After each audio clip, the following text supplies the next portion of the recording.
Yeah, it's kind of a mix of all those things, but really it's Disney's convention that they do every 2 years to roll out their new products, roll out their new films, TV shows, theme park rides.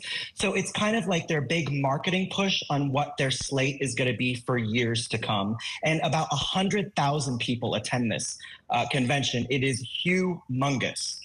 And tell us the big announcements that they made about their new film and television productions and what people are really most excited to see. Yeah, so there was a lot of film and television announcements. It started out with The Rock coming out to promote Moana 2. Now, Moana 2 obviously is the hit sequel to the 2016 film that was the most streamed film last year.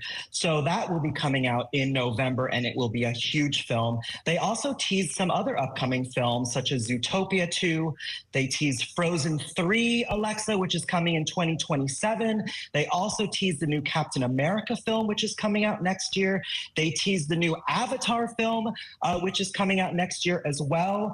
And they even teased the new Mandalorian film that is coming in 2026 that everyone is excited to see because it's Mandalorian and Grogu. And who doesn't love Baby Yoda, Alexa? I mean, come on. I mean, I don't even watch that show, but I know who Baby Yoda is, so I'll at least be excited for more Baby Yoda content on my Instagram feed. I can tell you that honestly. The other big thing that was really cool and interesting were theme park announcements. Will you tell us what they had to say there? Yeah, so Alexa, Disney really rolled out a lot of theme park announcements. They announced last year that they were going to invest $60 billion in their theme parks around the world. And this year they announced 4 new cruise ships, 6 new theme lands, and 14 new attractions going into their parks all over the world. Kind of one of the bigger things that they announced for all you poor, unfortunate souls out there is Disney's Villains Land, which is coming to the Magic Kingdom in Florida. It's going to be part of the Magic Kingdom's largest expansion in history. So you're going to see all the Disney villains come together for this new land. There's also going to be cars coming to Disney World. Avatar is going to be coming to Disney's California Adventure. And there's so many announcements that I couldn't even keep track. There's also a new Indiana Jones ride coming to Disney's Animal Kingdom. And get this, the very first audio animatronic of Walt Disney himself is coming to Disneyland.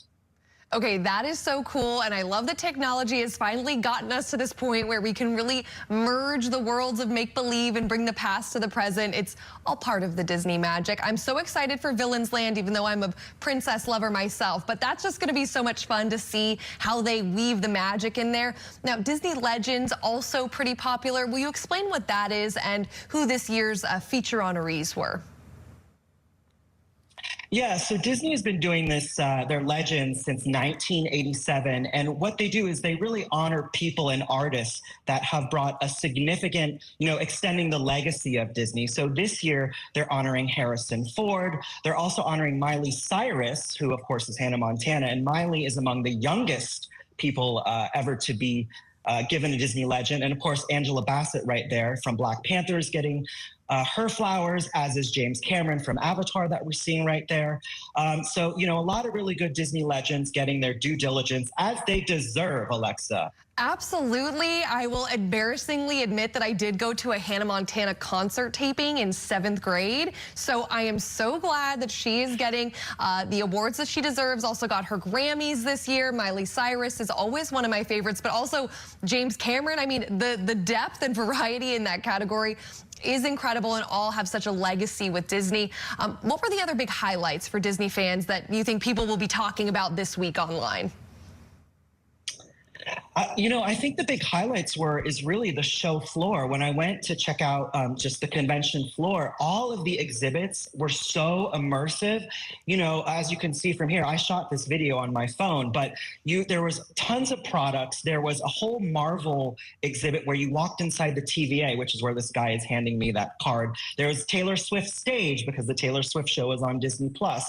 There was an entire Avatar theme world where you walk through and you could see, the bioluminescence. There was robotics, as we can see here. This was really cool. They had an Elsa animatronic head that was talking, and her arms were like on the side, but you could just see how the Imagineers imagined the animatronic just from the head up.